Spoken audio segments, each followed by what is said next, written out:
Vas mož ne gleda več kot žensko, v katero se je zaljubil? Ste utrujeni od naporne službe in gospodinjskih opravil? Se vam zdi, da se nič več ne pogovarjata? Se ne čutite več posebno in ljubljeno? Vas v spalnici najbolj navdušuje vzglavnik. Vam je spolnost odveč? Vam je dokončno presedlo in vas večer za večerom boli glava? Za vas imamo rešitev, hiperbolin. Tako močan, da učinkuje v hipu in tako nežen, da ga lahko vzamete tudi, kadar glavobol samo hlinite.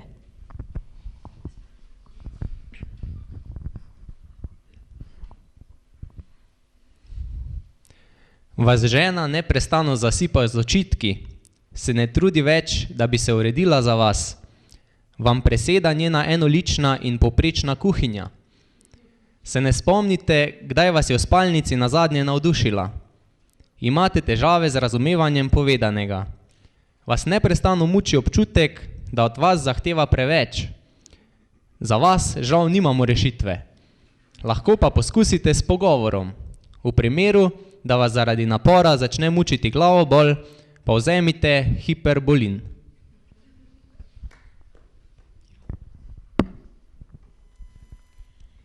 Malo za šalo, malo za res. Najprej hvala študentskemu zboru Vdih za lep uvod v tale večer. Naslov današnje okrogle mize je Zakonska spolnost med spoštovanjem in zlorabo. Tema je verjetno zanimiva za vse izmed nas, mogoče za nas, ki se sprašujemo, če je zakon res tako pravličen, kot pravijo, je res vse tako super, tako lepo. Mogoče za tiste, ki razmišljajo malo globlje in se sprašujejo, če lahko nastanejo tudi problemi. Pa seveda tudi za tiste, ki so se s kakšnimi problemi že soočali in se sprašujejo, ali so normalni. Ali je to normalno, da se dogaja? In konec koncev, kaj storiti, ko se pojavijo? To so samo nekatera vprašanja, ki se mogoče porajajo ob današnjem naslovu. Nanje pa bodo poskušali odgovarjati gostje današnje okrogle mize z moderatorko, zakonsko in družinsko terapevtko dr. Andrejo Poljanec, ki jo kar vabim na oder.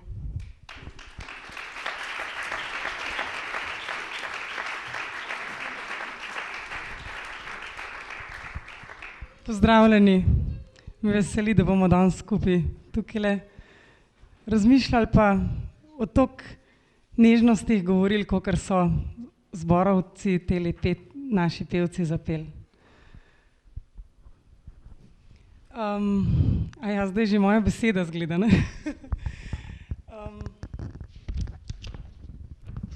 Vas bi najprej kar povabila gor.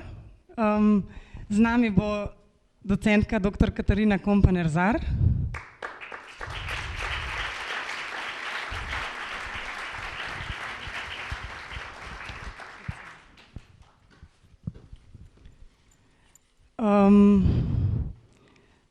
Dr. Katarina Kompanjer-Zar, jaz jo bom danes stikala, ker sva drugače prijateljci pa sodelavki, je docentka za zakonsko pa družinsko terapijo na Teološki fakulteti v Ljubljani in zakonska in družinska terapevtka na Študijsko-raziskovalnem centru za družino.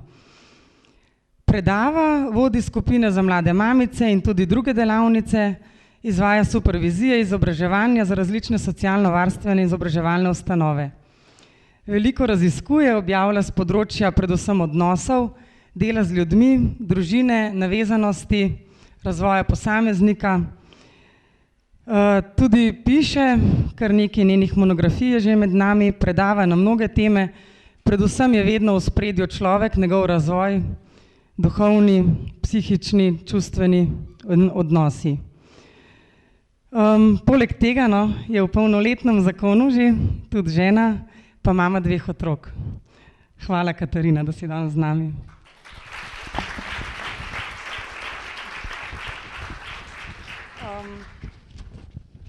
Potem bi prosila, če prideta zakonca Siter.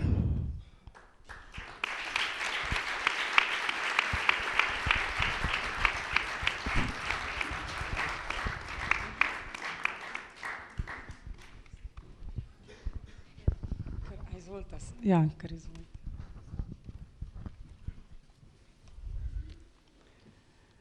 Tako, hvala.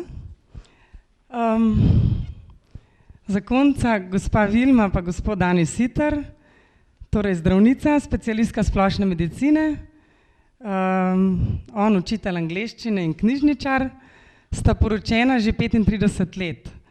Imata 4 odrasle in tudi poročene otroke. Predvsem sta precej ponosna na svojih 9 vnukov. Za 9. pravita, da sta dobila stransko vlogo Oskarja, ker mu je tako ime, ne? Ja, Oskarja za stransko vlogo. No, kljub tem njunim izobrazbam sta se pred 13 leti odločila, da pustita svoje klasične poklice na strani in vse svoje moči in izkušnje, čas in znanje v celoti posvetita delu z zakonci in družinami. Iz tega se je razvil razvejan in precej prepoznan prostor v Sloveniji, družina in življenje, kjer so vsi zakonci vedno lepo sprejeti in kjer lahko najdejo prostor, sočutje in čas, da se ob drugih poglobijo sami vase in grejo življenje bolj polno naprej. Zase pravita, da je njuno delo nujna preventiva, saj so vsi programi pripravljeni tako, da zakoncem pomagajo čim več razmišljati, ponotranjati pomen medsebojnih odnosov, med katerimi pa je na prvem mestu osebni odnos z Bogom, sledi mu odnos med zakoncema in seveda družina. Hvala, da ste z nami.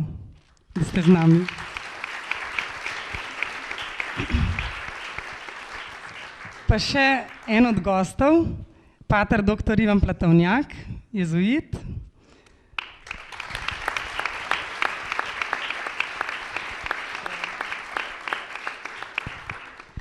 Tako, tudi on je duhovnik že 24 let. Leta 2005 pa je vstopil v noviciat družbe Jezusove. Tudi on poučuje na Teološki fakulteti v Ljubljani, kjer vodi enoletni študijski program duhovnega izpopolnjevanja in je tudi duhovni asistent za laiške teologe. Ukvarja se predvsem s preučevanjem osnov krščanske duhovnosti ter duhovnosti duhovnikov in oseb posvečenega življenja ter tudi laikov, na tem področju pa posebej z zakonci pa družinami, kjer je tudi povezan precej z gibanjem Družina in življenje, kjer precej objavlja, piše in se tudi z njimi ukvarja tako v živo. Vodi pa tudi duhovne vaje za zakonce in tudi je duhovni spremljevalec pri Najini poti v eni skupini. Predvsem je pa tudi odgovoren za zavod Svetega Ignacija in Ignacijev dom duhovnosti in usposabljanja. Hvala tudi vam, da ste danes z nami.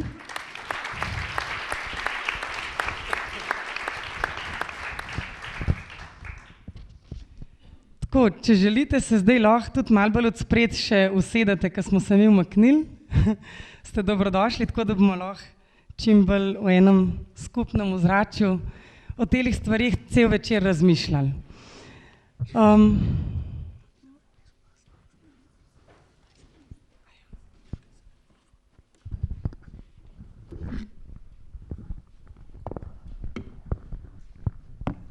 Tako, naslov smo danes že slišali, je nekje med spoštovanjem in zlorabo in bomo skušali malo razmišljati o tej temi, kaj to v resnici sploh pomeni.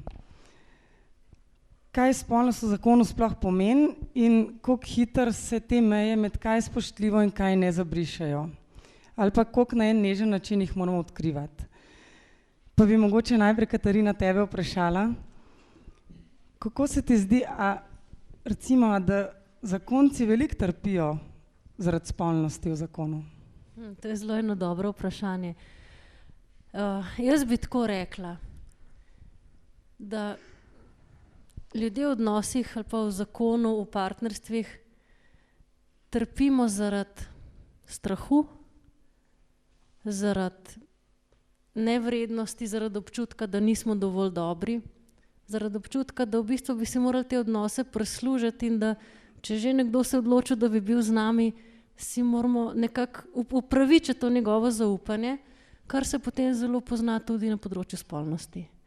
Spolnost ni področje, ki bi samo po sebi prinašalo trpljenje ali odrešenje. Je pa dejstvo, da v spolnosti ne moramo več zanikati dejstvo, kako se odnos med nami razvija. Če kje se ne moramo več skriti sami pred seboj, je to takrat, ko gre za telo. Zakaj? Je zato, ker telo čuti, telo zaznava, telo se odziva, ne da bi mi to želeli. In kadar je v odnosih veliko strahu, takrat naše telo ponavadi nima ene sproščenosti, postane nefleksibilno, postane togo, težko nam je, sprostiti se ne moremo in tudi začnemo drugega doživljati na en precej ogrožujoč način. To se potem kaže jasno na teh področjih lahko kot zelo boleče oblike vedenja. Predvsem je pa tisto, kar je najbolj boleče in se v spolnosti razkriva, je to, koliko daleč od tistega hrepenenja smo prišli, ko smo ga imeli takrat, ko smo bili stari 15 pa 16. Tisto hrepenenje je ta pravo.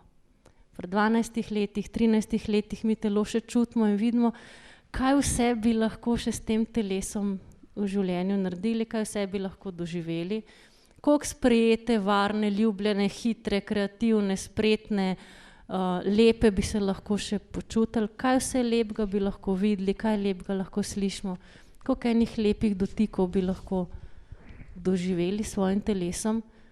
Potem se pa naenkrat znajde v enem telesu, ki je togo, ne doživlja več ničesar, razgubila je okus po življenju in ne vemo, kaj bi z njim. In potem nam včasih kakšna reklama takole pride, ne. Če se vam je vse propadlo, tukaj pa sigurno ne bo, ne. In če kaj bi si jaz želela, danes bi si želela, se vse skupaj odrešiti teh reklam. Zato, ker konec koncev tvoje telo je tvoje telo, tvoje hrepenenje je tvoje hrepenenje, tvoja nežnost je tvoja nežnost in nihče ti je nima pravice vzeti, niti sam sebi. In tudi vsak odnos je nekaj edinstvenega in nekaj, česar še nikoli prej v zgodovini človeštva ni bilo in nikoli več ne bo.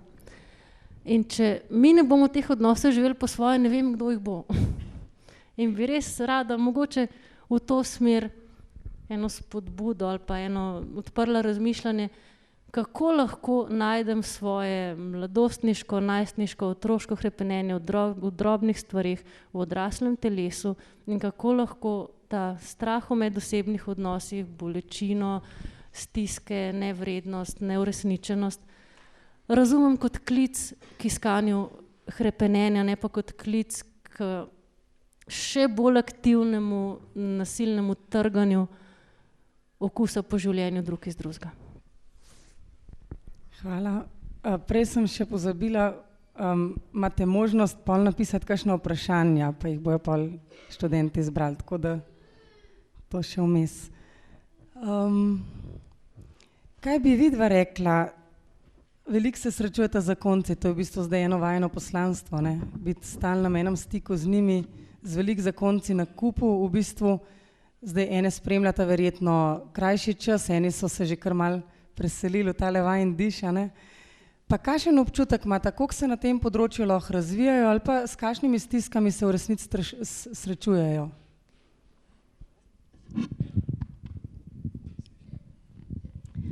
Ja, mi da sva zelo vesela, da lahko delava to, kar delava, ker se mi zdi, da res ne samo, da je to potrebno danes v našem svetu, ampak da najprej tudi midva ogromno pridobiva s tem delom. Zato, ker res veva, da morava čisto vse, kar drugim podajava, najprej preizkusiti pri sebi, ne. In tako kot je že Katarina omenila telo, ne, jaz pravim temu, da telo nikoli ne laže, ne, morava res vse dajati tudi v telesu skozi v najinem odnosu med sebojnem, ne. Zdaj, na samo vprašanje, ali ljudje tudi trpijo v tem, kako se lahko razvijajo in tako. Jaz bi tako rekla, no, da najin program je nekako bolj preventiva. Zato ne morem reči, čeprav sva imela že veliko pogovorov s pari, ki so zelo trpeli in ki so se tudi ločili in ki so šli narazen. In moram reči, da sva velikokrat zaznala, da pri tisti, ki so bili zelo odtujeni, je bila tudi pri njih spolnost jasni pokazatelj na to, kje je sploh njun odnos. Se pravi, med njima že dolgo let ni bilo niti spolnih odnosov. Ne zdaj, kakšni so, ampak jih sploh ni bilo več, kar pomeni, da je bila res ena zelo velika odtujenost, ne. No, ampak smo pa prepričana, da sva midva in da smo vsi zakonci podarjeni za to, da bi drug drugmu pomagali k ozdravljenju. Da smo se našli takšni, ki lahko zdravimo svoje notranje rane, s katerimi prihajamo v odnos, vsak iz svoje družine, in da se najdemo točno takšni, ki bi se lahko podarili ozdravljenje oziroma si ga pozdravljamo skozi celo svoje življenje. To je doživljenjski proces. In to se mi zdi, da je ena tista v bistvu lepota zakona, ne? In spolnost seveda je eden od zelo močnih in bistvenih elementov tudi v zakonu. Ja, hvala. Tukaj tako se pojavlja eno tako vprašanje, a je recimo spolnost torej področje, kjer se zakonca lahko razvijata v tem hrepenenju pa v eni nežnosti, ali se morata razvijati na duhovnem področju, pa na področju čustv, pa spoštovanja ali sočutja, pa se potem to odraža v spolnosti? Verjetno je vse to povezano, ne? Ker spolnost ni nikoli sama po sebi, tako kot smo že rekli, ampak je vedno rezultat drugih odnosov. Ne? In sigurno pa, da se človek ni nikoli isti. Ne? Danes sem drugačna, kot sem bila včeraj, in jutri bom drugačna, kot sem danes, in tako je z nama obema. In se tudi odnos razvija. In to je meni toliko lepo, da se odnos razvija, da ni treba, pa sem, kolikor sem pač stara, pa sva 35 let poročena, ampak kolikor let je pred nama, toliko let je še pred nama razvoja. To se mi zdi nekaj tako lepega, pa tako veličastnega, da ni treba, kot bi rekel Karl Gržan, da se zaparkirava tukaj, kjer sva. Ne? Ampak da imava možnost razvoja. In tako kot je na področju čustev, pogovora, čutenja, sočutja, ki si ga podarjava, tako je v to upleteno tudi spolnost. Sigurno, da se razvija. Spolnost se vedno razvija. Hvala. Vi ste še hotel nekaj dodati, a ne? Še moški vidik. Jaz sem želel razmišljati v to smer, da me po 35 letih zakona nagovarja že samo to dejstvo, da sva danes tukaj, a ne? Pa da v bistvu se lahko midva pogovarjava, pa ne samo pogovarjava, tudi o tej temi, ki se je reče recimo spolnost, a ne? Da je v bistvu živiva, pa da tudi tudi to področje med nama je za naju, se mi zdi, da postaja lepše, a ne, z leti postaja lepše. Saj bi lahko razmišljal tudi kako in zakaj postaja lepše, vendarle vidim, da je pa to rezultat nekega dela, nekega prizadevanja, neke odločitve, pa ne samo neke, ampak vrste odločitev, 100 odločitev, ki so povezane tudi s spolnostjo, tudi z najnim odnosom, tudi s tem, da se odločava dan za dnem, pa ne enkrat, 100-krat na dan se odločava, jaz se odločam zate, ne, odločam se, da te sprejemam takšno, kakršna si, čeprav te glava boli kdaj, a ne, ali kaj podobnega, ne, ampak te sprejemam, ker te hočem, ker hočem biti s teboj, se starati s teboj, a ne. Če bi našega Tobija vprašali, to bi ima eno stvar, odkot, ne vem, iz enega filma, ko pravi, nekdo reče, ja, žene so take, a ne, se starajo kot vino, ne, pa drugi reče, moja se stara kot kiso mlek, a ne. Skratka, ampak ne, jaz vidim, da se v bistvu v najnem odnosu skupaj zoriva, a ne. Zoriva v eno tako čisteno, tako žlahtnejšo tekočino, čeprav najni telesi pravzaprav razodevajo svoje in midva vidva, da bova morala za tega osla še kaj narediti, a ne, ki nosi duha in dušo in vse to, kar sva, a ne. Hvala. Pater Ivan, vi tudi v bistvu spremljate zakonce, a ne, pa njihovo življenje, sicer je vaša specifika malo druge, ampak kljub temu verjetno, tako kot je Katarina rekla, opažate to hrepenenje pa to nežnost. Koliko opazite tega, koliko pa tudi ene žalosti ali pa tesnobe pa ene stiske v teh zakonih? Vsekakor sem vesel in Bogu hvaležen, da smem spremljati zakonce, da smem tudi z njimi nekako preživljati njihovo življenje ob duhovnih vajah, ob mesečnih srečanjih v teh skupinah.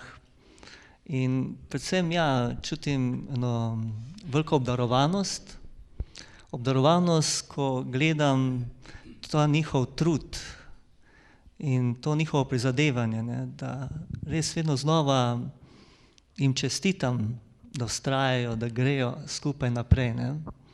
In si rečem, ja, da je tukaj v resnici zakon neka taka lepota in tako pomembno poslanstvo, še pomembnejše skoraj kot moje duhovniško in redovniško, kajti pravzaprav je tukaj tisto najbolj temeljno ponavzočenje Božje ljubezni, ne? Prav v zakonu, in da sem poklican k temu, da zakoncem ovrednotim njihovo poslanstvo, njihovo življenje, da ovrednotim to sakramentalnost njihovega življenja, ne? Da so pravzaprav so samo nekaj v tem svetu, ampak so pravzaprav sakrament Božje ljubezni, so ponavzočenje pravzaprav tega Boga, ki je trojedin, ki je eden v različnosti.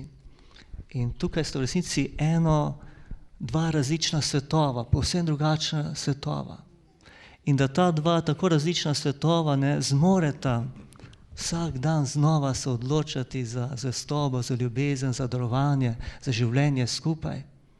To je v resnici največji čudež. Tukaj se pravzaprav lahko vidi, kako je ta Bog res ljubezen in kako ta Bog, katerega verujeta, tudi zmore dati njuni ljubezni to moč, da vztrajata. Kaj ti počasi spoznavate pravzaprav to, ne, da je vse tukaj, karkoli živita, znamenje tudi tega Božje navzočnosti, od spolnosti do vsega. Ja, hvala. Tako razmišljam pa ob tem, da se prav v teh mislih, v tem idealu, ki ga vsi hočemo dosegati ali pa se vsaj nekako trudimo, ne, vsak po svojih močeh, prav tukaj noč se pogosto prikrade ta človeška v bistvu ena nemoč ali pa pomanjkljivost ali pa egoističnost tudi. In se sprašujem, koliko je v bistvu tenka meja med tem, ali začutiti nekoga ali pa se prilagoditi iz enega strahu za doseganje kakor enega ideala, ki vprašanje, če je pol že tudi ideal, če zgubiš sebe ob tem. Mogoče Katarina, če ti tukaj. Sem mogoče tako rekla, ko sem vas poslušala, sem tako razmišljala, Bogu je že fajn 3 osebe v eni biti, ampak Bog. Za nas pa to ni mogoče. Ampak če pogledamo na križ in Jezusovo življenje, ali 2 osebi nista bili na križu, ne? Samo ena je šla, pomeni tretjina. In več kot tretjina na križ ne sme iti v to odnosu. Ampak jaz to čisto resno mislim. Ja, tako bi rekla, mislim, da nima nobenega smisla se prilagajati drug drugemu, ker je to nemogoče. Pa ne narobe razumeti, to ne pomeni, da se ne smemo pogovarjati pa spoznavati drug drugega zato, da bi sploh zdržali drug z drugim živeti. Ampak nemogoče, da bi se ženska prilagodila na moški svet in moški prilagodil na ženski svet, ker potem nimamo nikogar več, ne. Je pa zelo zabavno za moškega živeti ob ženski, bi jaz rekla, ne.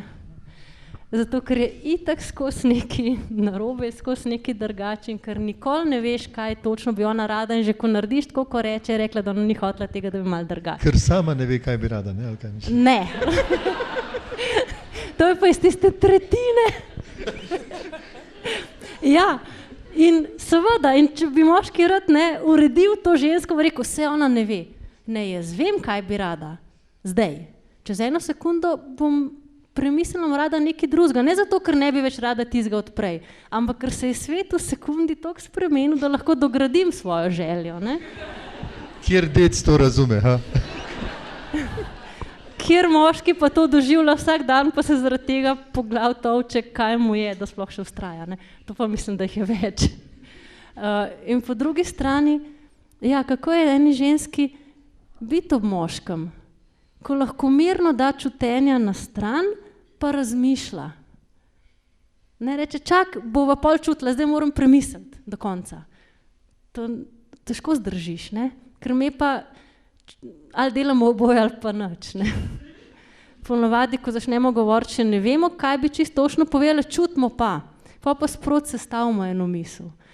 In zato je toliko dragoceno, če to lahko delamo ob moškem, ki pa drži en tak stik z realnostjo, pa eno tako logično pot po tem življenju, da lahko mi v miru to pot okrasimo z majčken okusa, z malo barv, z malo stran potmi, da malo razvijamo to njegovo razmišljanje, da potem, ko bo nehal razmišljati, bo imel kaj čutiti. Ne? Če se pa prilagodimo, potem pa ne ostane za njega nič več.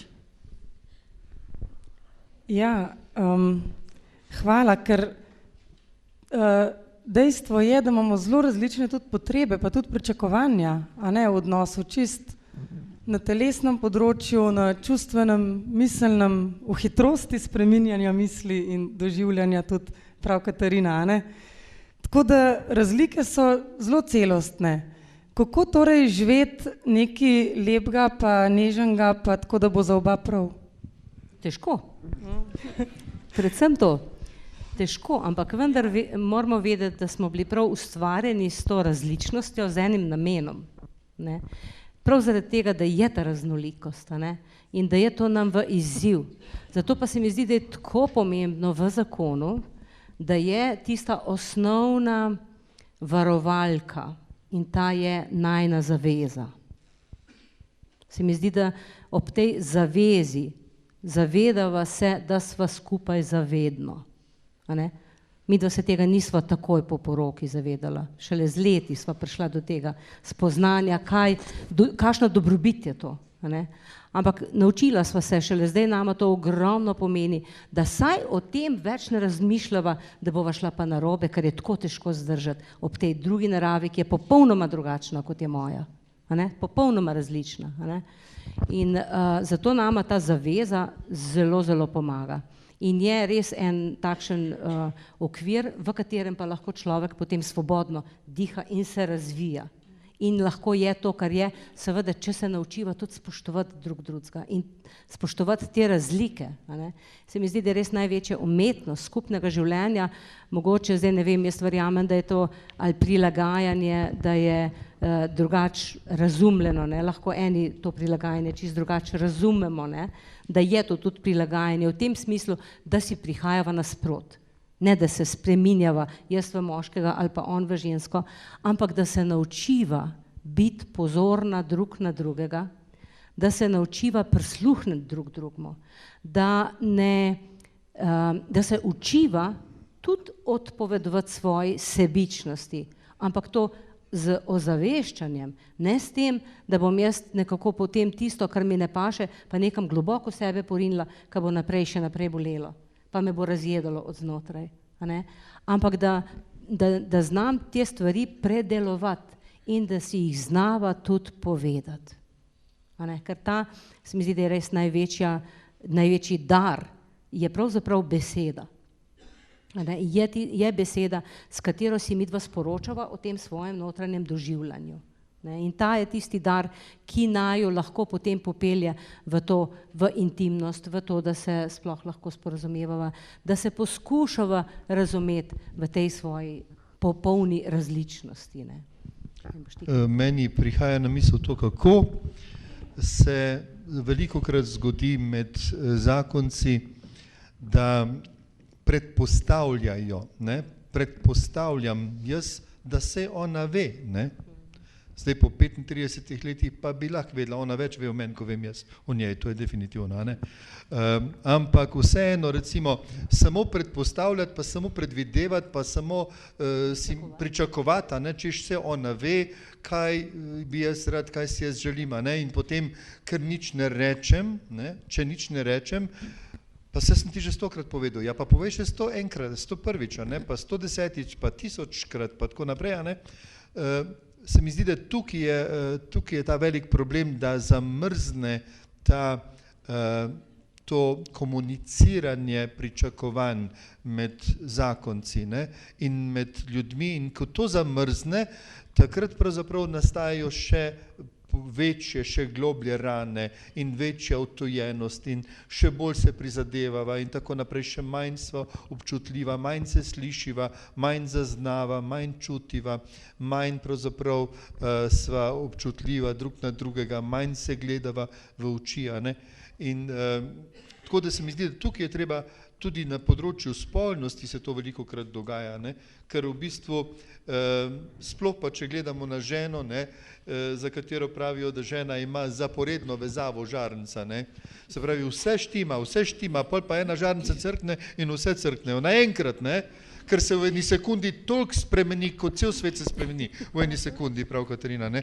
In jaz tega, to težko razumem, cel dan je bilo vse v redu, okoli nje sem plesal, skakal, on prinesel, to naredil, on naredil in tako dalje, pa nič, a ne, in tako naprej. Zvečer, ko si človek pričakuje, recimo, pa tudi spolnost in tako dalje, a ne, se pa nekaj zgodi, kar ni bilo niti pričakovano, niti rečeno, niti skomunicirano, niti nič, a ne, enostavno sem in potem je nos dol, pa še kaj kisov, ne, in tako dalje. Ja, in Lahko jaz tle mogoče ja. bi se na to navezala, ko to se mi zdi pa res taka ključna stvar. Ker tukaj noter se začnejo kali tega razkola, ko potem pridejo do zlorabe, pomeni napačne uporabe ali pa sploh do uporabe drugega. Ja, kaj je tisto v tej zaporedni vezavi, kar nam ženskam velikokrat zmanjka? Je to, da obstaja ena trohica dvoma, kaj pa če je prijazen samo zato, ker pričakuje, da zvečer pa nekaj bo. In to je v bistvu zelo krivično do moških na nek način. Ker noben, mislim, redko kdo je toliko manipulativen, pa če je tak, bo to si kar vzel, ne da počakal na ja ali ne. Ampak dejstvo je, da ženska lahko svojim telesom, svojo to senzitivnostjo ali pa tudi eno, rečemo, zamerljivostjo ali pa občutljivostjo moškemu pomaga, da lahko do nje pride brez strahu. In skrivnost enega odnosa, ki res postane tak, da je manjši dražljaj ima večji učink, ne? Je prav v tem, da če ženska trzne, če te žarence ugasnejo. In ne zato, ker je hudobna, pa ker moža ne mara, pa ker je ne vem kaj z njo narobe, ampak je zato, ker je čutila, da je še nekaj strahu v tem moškem, ki mu preprečuje, da bi res v polnosti prišel do nje. In tukaj se mi zdi, ko govorim o tem, da se ne smemo prilagajati. Ne, stvari med moškim in žensko se morajo rešiti s konsenzom. Kar pomeni, da vsak od naju mora veliko čutiti, pa veliko premisliti, da sploh razume, zakaj gre. Če se prilagajamo, si režemo točno tisti potencial, kjer bi morali največ narediti. Rečem, ok, bom jaz v redu, tale trohica strahu gor ali dol. Ampak zakaj bi jaz pustila pri svojemu možu eno trohico strahu, če pa ni treba? In to je lahko zelo boleče. V tem smislu se mi zdi, da toliko raznolike senzitivnosti ali pa toliko raznoliko naravo, ko je moška in ženska, ali spraviš skupaj popolnoma, ali pa se zelo muči in trudi dobiti en konsens sobivanja, ki pa ne funkcionira. In to, ko rečemo, ne, da je zakon zakrament, pa da je fino, da je zaveza. Včasih tako paše, če si ženske upamo priznati, da je ta moški si je čist sam kriv, da je z nami. Ne? Ampak res je čist sam kriv. On se je tako odločil, Bog mu pomagi in to je to. In sprejeti, da se on zavestno odločil, da hoče biti z mano, ko se vsaj ne bi, ko bi vsaj jaz kaj pri tem imela, pa ga mečekam kontroliram. Kaj pa, če se on res pri polni zavesti za to odločil? Kam pa zdaj? In se mi zdi, da je to tisto, kjer potem ženske spuščamo skozi moški strah ali pa ne povemo stvari, ne vprašamo, ne damo možnosti, da bi res lahko nekdo do nas prišel do konca. Res v naš svet nas začutil in tudi sebe začutil ob nas sprejetega in brez strahu. Ker skrivnost telesa je, da če strah ostaja nenaslovljen, ne premagan, ne izgovorjen, potem nam začne delati težave. Tako občutek je, da se te zlorabe glih tukaj skozi ta strah prekradejo pol noter. Ja, ker je treba pol na hitro nekaj vzeti, preden zgine, ne? Ali pa zdaj izkoristiti, dokler se ne premislil, ali pa reči ja, zato ker pol bo pa jutri dobre vole. In to se pol kar stopnjuje, ne? Če se enkrat nekoga nafinto, pol ga bom še drugič in če on tega ne opaz, pa ga začnem prezirati. In tega si moški ne zaslužite, ma niti podrazno. Bolj, da ste malo žaljeni, pa da se kaj pomenimo, kakor da bi vas začeli prezirati, ne.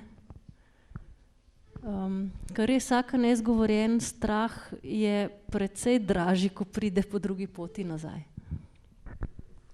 Ja. Jaz imam občutek, da se to dogaja tam, kjer komunikacija šepa, recimo, a ne. To se dogaja tam, kjer v bistvu zakonca ne znata si vzeti čas zase. Tam, kjer se pravzaprav dolgo časa zanemarjata, recimo, a ne. Jaz ne vidim med nama nobene manipulacije, če tudi vidim recimo kdaj, da ugasnejo lučke, recimo, a ne, pa ne vidim in ne čutim nobene manipulacije strani moje žene, a ne. V bistvu verjetno bi jo zaznal, verjetno bi jo začutil, gotovo bi jo začutil, a ne. In bi bil zelo neiskren, če bi rekel, da je med nama manipulacija, a ne. Mislim, da ni manipulacije, vsaj v najnem odnosu, a ne. Vidva smeta to začutiti, to je dar. Itak, da se to zgodi, saj ne moreš, ne. Se mi se hitro ustrašimo, ampak eno je, če to vzameš kot dar in rečeš, še nekaj novega lahko pogruntamo, ne? Spet so lučke ugasnile, rabimo še nekaj. A ni to lepo? To je pa fajn korak naprej, ja, to pa je, ja. Če lahko rečeš, če je to izziv, recimo, a ne, lučke so ugasnile, žena se kislo drži, žena je slabe volje in tako naprej, to je pa zdaj res lušen. Kaj lahko naredim, da jaz ne postanem slabe volje ob njej? Kaj lahko naredim, da jaz postanem moški, ki jo ima rad? Kljub temu, da zdaj nimam nobenih zaslug za to, ali pa da zdaj si ničesar pametnega za to nisem dobil. Da jo imam rad, zato ker jaz to hočem, tudi če je slabe volje. No sej, moram povedati eno anekdoto, če lahko, a ne. Enkrat mi je v taki situaciji, ki so se pač znašla ob tem, ko so lučke ugasnile, Vilma uspela povedati, kako se počuti, a ne, in mi je slikovito povedala, da se počuti kot princesa v začaranem stolpu, a ne, in čaka svojega princa, da jo bo prišel rešiti. A ne. In seveda jaz sem se potem postavil v vlogo tistega princa in sem študiral, kaj zdaj to pomeni, rešiti njo iz začaranega stolpa. Pa sem si kar malo razmišljal, kaj to je, predstavljal sem si res en stolp, a ne. Zakaj sem si ga pa tako plastično lahko predstavljal? Zato, ker sem si predstavljal stolp, ki je imel line, skozi katere je ona še zmeraj streljala, ne. Čeprav je bila sicer užaljena princeska, ali pa bi rekel z ugasnjenimi lučkami, ampak toliko pa je še imela moči, da je streljala skozi line. In jaz sem velikrat se znajdel še bolj, bi rekel, ranjen in okrvavljen in čest, ne vem, na koncu že, ampak končno sem videl, da je edini izhod je ta, da jo rešim iz tega začaranega stolpa, da jo objamem, stisnem k sebi in da ji rečem, da jo imam rad tudi zdaj, ko ima lučke ugasnjene, ne. In pol se lučke pržgejo, a ne? Pol se pa lučke pržgejo, ja, tako, ja. Pa še eno več je.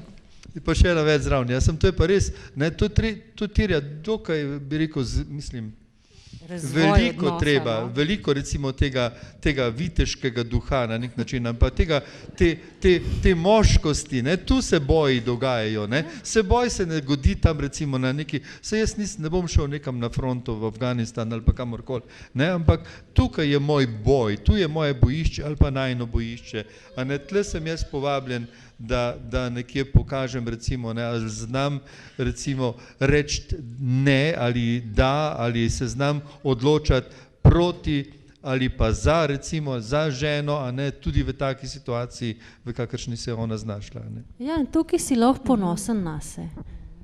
Tukaj moški pa res dobi eno moč nazaj in ga ta princeska reče, pismo tale nasprotnik je pa vreden dvoboja, ne, pa vam pride. Če drugače pa ne bi. In to je en vir, se mi zdi tudi pri moškem. Moški si to zaslužite. Zaslužite to moč začutiti, da vam telo ne more narekovati, kaj boste počeli, pa kaj ne. Ne, da tvoje telo tebi služi. Ne, da te vleče okoli, ti pa sam nemo gledaš in čakaš, kaj bo naslednja težava. In jaz mislim, da je tukaj precej odgovornosti na ženski strani, da to omogočimo. Kljub temu, da je tvegano zato, ker lahko zgubiš vse. Če sem prej mogoče se slišalo, da nekako idealiziram zakonce, ne, pa zakrament zakona in tako naprej, ne, ampak občudujem zato, ne, ker vse to poslušam. Ne. Ko slišim vse te razne napetosti, ne, te malenkosti, ki so in ko v resnici vse uničujejo, ne, kako pravzaprav se mož trudi, ne, si prizadeva, ne, nekaj narediti, res tako naprej, ne, in potem sam nečesa ne naredi in žena sam tisto vidi, ne, in je ogenj v strehi, ne, in nikako ne more nič, ne. In koliko rabi, ne, mož ene moči, da gre preko, ne, zopet, ne, in da vztraja in obratno. Kaj jim ne. rečete? Kaj rečem? Kaj jim svetujete? Kaj moškim? svetujem? Ja, v duhovnih vajah, ne, pač, ki jih imam z njimi in tako naprej, ne, jih pravzaprav navajam k temu, ne, da vsak zase v določeni tematiki premišljuje tudi Božji besedi, ampak da potem se tudi med seboj podelita. Ampak predvsem jih učim tudi tem in spodbuja, ne, da drugega posluša. Zdaj začne žena ali mož, ni vseeno, pač se odločita, ampak 20 minut da drugemu časa, da lahko pove tisto, kar želi. In nič ne skače noter, ne, nič ne sprašuje, nič ne komentira, ne, ampak res posluša, da skuša doživeti in začutiti mož in žena drugega v njegovi drugačnosti, ne? Da ne misli tako, da je nekaj neumnega, da to on ne razume, da to pa ni nič logičnega, kar on tukaj vidi in tako naprej. Da počasi začneta slišati drug drugega, ne? Začutiti tej drugačnosti. In kako težko je to, ne? In kak blagoslov je, ne, ko včasih tudi žena po 25 letih reče, jaz sem odkrila, da mož zna celo govoriti, pa kaj povedati o sebi. Ja, ker drugače je skočila noter in on je omolknil. Ja, tako Mislim tako, da jih spodbujam prav temu pogovarjanju, poslušanju, sprejemanju te drugačnosti, gledanju, kaj vse tisto je lepega, dobrega, ne? Da ne ocenjuje vsak iz svoje strani, kaj on zdaj res želi narediti ali je naredil in tako naprej. Ne? Da vidi pravzaprav, kak čudež je pri njenem možu, ne? Da je določeno stvar naredil tako hitro, čeprav je mogla 2 dni čakati, ne? Ker on je bil navajen doma, da je mogel se to naredilo čez en teden ali mesec. Ne? Ampak on je vse to nosil v sebi, ne? Te razne navade, ne? In kako pravzaprav on že naredil napredek ali pa že na določenih stvareh in navadah. In kako pravzaprav vse tiste, kar so občudovali, ne? Ko ste bili zaljubljeni, ne? Ko je bilo nekako zanimivo pri drugem, ne? Kako potem to premaga te stvari, ne? Ki so pravzaprav postale budice. Tako, da morajo pol besede dobiti za vse to, kar so takrat čutile, ne? Besede in tudi način, tudi to razumeti, kako en ali drugi izrazi, ne? In da pač nekdo bo drugače izrazil, kot kar drugi pričakuje, ne? In da verjame v pristnost tega, ne? Se spomnim enega para, ne, ki je rekel mož, in je potem tako pričaval, tudi rekel, jaz ne prenesem, da mi nekdo meži, ko mi govori, ne. Ne prenesem. Pa sem dobil ženo, ne, ko mi kar meži, ko mi hoče kaj povedati, ne. In sem rabil prav dolgo, ne, časa, da sem začel verjeti in sem videl, da ona, ko meži, takrat me najglobje gleda, me najglobje razume in mi najglobje stvari pove, ko ji pustim, da lahko meži. In to verjeti, ne, ko imaš določene načine v sebi, kaj je, ne, bi mogli biti, ne, in da verjameš pristnost tega, kar drugi na svoj način tudi pove, izrazi, ne. Katarina. Koliko ene svobode je treba, ne, v bistvu pri posamezniku videti, koliko dragocen je začutiti toliko globoko, kolikor da ti gre res nekaj toliko na živce in kako to pol sprejeti. Imam občutek, da je podobna tema, kakor smo govorili zdajle, ko se tele luči ugašajo zvečer. Tako, koliko globoko je treba nekoga začutiti pa sebe ob njem? Ja, prvi korak je to, da začutiš, kaj te moti. Vseeno, jaz bi rekla, da ločnica med spoštovanjem in zlorabo je tam, kjer ti smeš začutiti, da te nekaj moti. Pri sebi v miru, da lahko o tem razmisliš, da lahko vidiš, da tvoje telo v tem trenutku, v tem odnosu ne doživlja ene sprejetosti ali pa ene sproščenosti. To ne pomeni, da bi moral ne vem kaj, kakšne občutja imeti, ampak čisto preprosto reči, glej, meni to ni prav. Jaz sem tesnobna, strah me je, ne upam si govoriti, ne upam si misliti, ne upam si čutiti, ne upam si zmišljati, če sem ženska. Ne? To je slab znak, če se ženska ne zmišljuje. Nimam nobenih želja več. To je strašno slab znak, ki kaže na to, da glej, če je ženska tako izumrla ob nekom, pomeni, da je strašno veliko stvari neizrečenih, zelo bolečih in da bomo v stik prišli na zelo grob pa neprimeren način. In na moški strani je ravno tako. Ko moški ne verjame več, da mu ta žena pripada in da ga ima rada in njegova prijateljica, ampak bi si moral nekaj vzeti zase, zato ker pač je to zdaj prišlo na vrsto ali kakorkoli, pomeni, da ne verjame več, da sme biti ljubljen za celo življenje, recimo. In verjeti, da smo se odločili drug za drugega svobodno, samostojno in zato, ker želimo drugemu ostati prijatelji. Ne mi včasih tako, ko si tam 16 pa 17 reče, sej ne bova več skupaj, ampak dajva prijatelja ostati. Jaz mislim, da je težje reči, sej bova ostala skupaj, a sva lahko še prijatelja.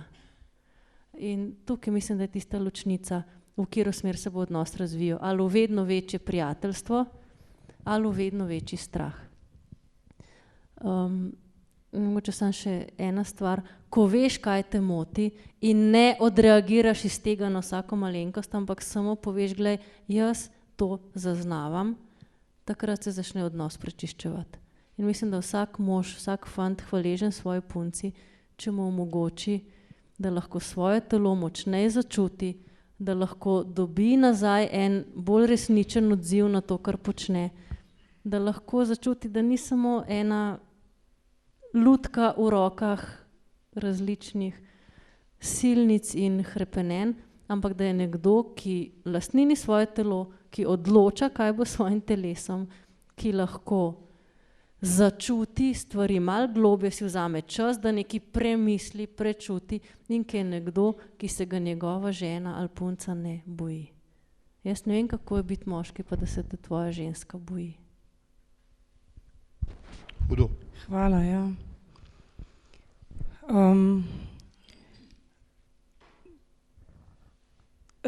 Kaj vidva rečeta recimo za koncem, če začutita, da je vzati en strah ali pa eno prilagajanje ali pa da ni besed za to, kar čutita, da se bojita o tem govoriti, da niti mogoče ne veste točno, kaj čutita. Kako to vidva lahko tudi opazita ali usmerita ali kako je s tem? Kako ljudem pomagati, da lahko čutijo tisto, kar čutijo, pa da celo o tem govorijo? No, jaz bi tako rekla, midva nisva terapevta, ne? In zato tudi nimava ne vem koliko pogovorov, tako, da bi nama ljudje tako razlagali te stvari na teh nivojih, kakor ga imate vi v svojem terapevtskem delu. Ne? Se pravi, to, kar sva rekla, da je bolj preventivno na eno delo, pomeni, da delava bolj s skupinami kot s posamezniki. Ampak jih pa vedno znova navajava k temu oziroma učiva k temu, da je zelo pomembna iskrenost. No? In to najprej iskrenost do sebe. Tudi če boli, ne? Tudi če boli. Jaz mislim, da je vsak razvoj, pa naj bo to duhovni ali pa na odnosu, je za pogumne ljudi. No?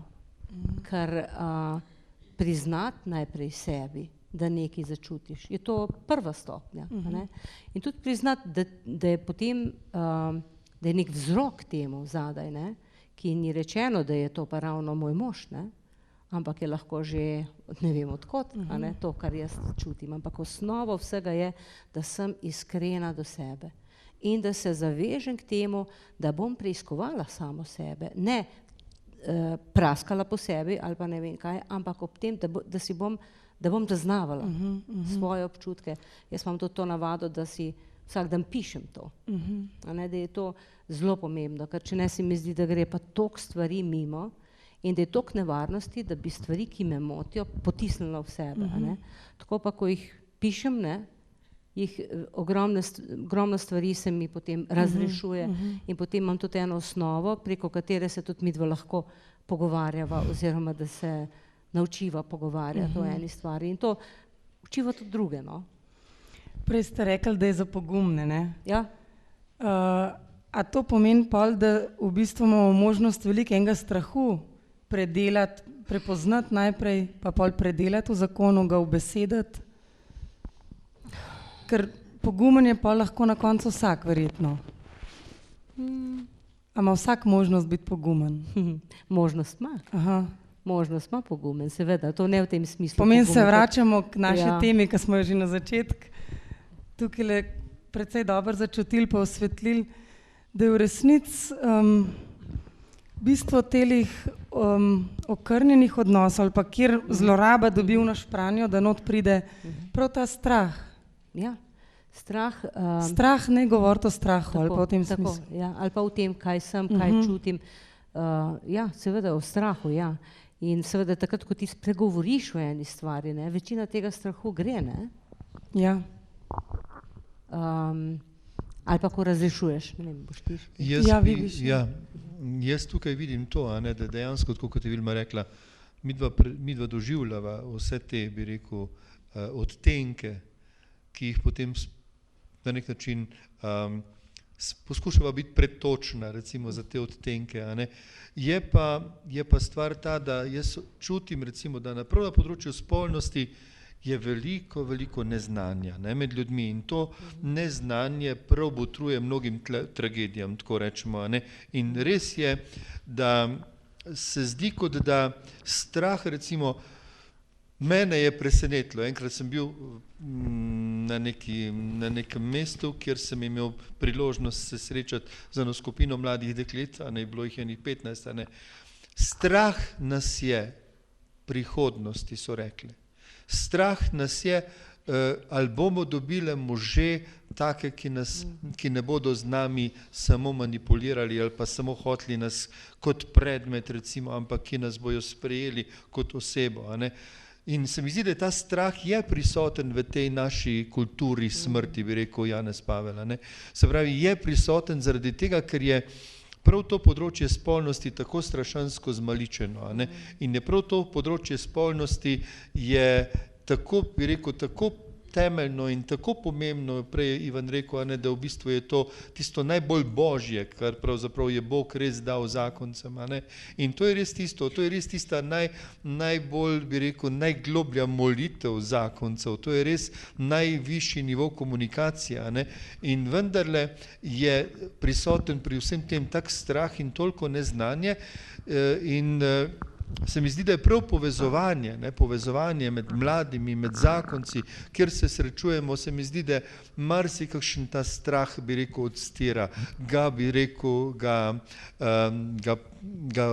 ga izniči, a ne, ker ljudje vidijo pravzaprav, a ne, da je, tako kot je Vilma rekla, da smo povabljeni k tej pristni, najbolj notranji, bi rekel, poštenosti in iskrenosti do sebe, a ne, ker pravzaprav je to tisti božji klic, božji glas, ki je položen v nas, a ne, v nas to hrepenenje, recimo, ki je hrepenenje po drugem, po bližini, po osebi, ki se ji daruješ in podarjaš in ki te sprejema, a ne, to tisto pristno hrepenenje je pravzaprav hrepenenje po Bogu v končni fazi. Vemo, da je to najgloblje hrepenenje po Bogu, pa vendarle fajn je, če ga lahko midva drug v drugem uresničujeva, če se lahko pravzaprav v tem hrepenenju uresničujeva in spoznavava. Ne? Ampak to neznanje, ljudje enostavno se o tem ne pogovarjajo, skrivajo pravzaprav bolečine v sebi, s kom se bi to pogovarjal, a ne, za šankom se fantje ne pogovarjajo o tem, pa o pivu recimo, a ne, žene ponovadi recimo, ali ne vem, slišimo, koliko je tudi zbanaliziranega z področja, recimo tudi marsikakšne žene potožijo, češ se v službi ne pogovarjajo druga kot to, kakšen je dec nesramen, patečen, pa tako naprej, pa kako ga ima že poln kufer, pa kako čaka, da se bo ločila, pa tako naprej, nič ne naredi in tako dalje. Skratka, če so sami taki negativni pogovori, v katerem so tudi mladi udeleženi noter, se ta strah še poglablja, ne? In se ta bolečina še poglablja. In tukaj se mi zdi, da smo poklicani in povabljeni, da nekaj skupaj naredimo. Tle smo vsi povabljeni zraven, ne? Tako mladi, recimo, ki še niste poročeni, ki stopate recimo na to pot, ne? Stopite na to pot z enim upanjem, s pričakovanjem, pa tako z eno tako samozavestjo v tem smislu, ne? Sej jaz kaj lahko naredim, če še danes ne vem, kdo bo moj mož ali pa fant, kdo bo moja žena, kaj lahko danes naredim? Ja, delaj na sebi, ne? Delaj na sebi, spoznavaj sebe, kdo si v resnici, ne? Kdo si, kaj svem danes, v tem času, v tem prostoru, kaj pravzaprav je tvoja poklicanost, kaj resnično želiš v svojem življenju, kakšne imaš želje in tiste sanje, o katerih sanjaš, ne? Spoznavaj to, da boš znal to tudi obesediti, ne? Se mi zdi, da je to pomembno, to je tisto delo, to je konkretno delo, ne? Vključi se v skupino eno, drugo, tretjo, kjer se o teh stvarih resno govori, kjer se ne banalizira vseh teh stvari, ne? To jaz čutim, da je ta klic v tem času, kjer bi rekel, je vzgoja tako bi rekel nacokla, a ne z potrošništva. Se mi zdi, da v tem času je potrebno res, da se teh stvari bolj ozaveščamo, a ne. Ja. Zdaj, mogoče še to rekla, da v bistvu o spolnosti mi vemo preveč, ampak tiste stvari, ko sploh nima nobene zveze. In tako se mi zdi, ko rečemo, ja, nam manjka znanja, vedno tržimo na tisto, že imamo reklame, kako je treba, tehnike, ne vem, kakorkoli. V resnici pa mi o spolnosti toliko vemo, da Bog pomagi. Toliko zlorab poznamo, toliko enih izkušenj imajo ljudje od otroštva navzgor. Od tega, ko je bilo njihovo telo zanemarjeno, nespoštovano, tepeno, prisiljeno marsikaj. Koliko je bilo tisto telo lahko izpostavljeno, kako je bilo uporabljeno, kako je bilo pošiljano gor in dol. Sej spolnost se začne s tem, ko ti dojenčka prvič na mehko objameš, pa ga daš v miru spat, ko ga ne pustiš joka 2 uri, zato da ti ne bo več delo zgage. To je začeteš, da ti osnovna prva lekcija spolnosti, tvoje telo sme biti na varnem, ne? Sme biti na toplem, sme biti v čutečem okolju. In mi v spolnosti se naučimo marsikiro bedarijo. In nobena zloraba v zakonu se ne zgodi, če ni posnetek ene zlorabe, ki je nekoč že bila. Okus po zlorabi ne nastane spontano. Nikoli se v enem odraslem odnosu ne more priti do zlorabljenih hujših oblik, res nespoštovanja telesa, če tega okusa mi že ne poznamo in je bil vezan na odnose, kjer bi morali biti drugače. Na vzdušja, kjer bi morali mi mirno spati, pa mogoče nismo. Zato je ena taka, je dobro vse te stvari, ko o spolnosti izvemo na ta način, vedeti, da ne govorijo o spolnosti, da niso resnica v naših telesih, da nismo krivi za to, če to vemo in da konec koncev tudi izobraževanje o spolnosti ne govori o spolnosti. Telo moškega in ženske je narejeno tako, da govori točno temu fantu v točno tem trenutku na točno določen način. In jaz mu lahko pomagam to govorico razumeti. In to bo samo na eno. Spolnost je nekaj najbolj edinstvenega ali pa zloraba.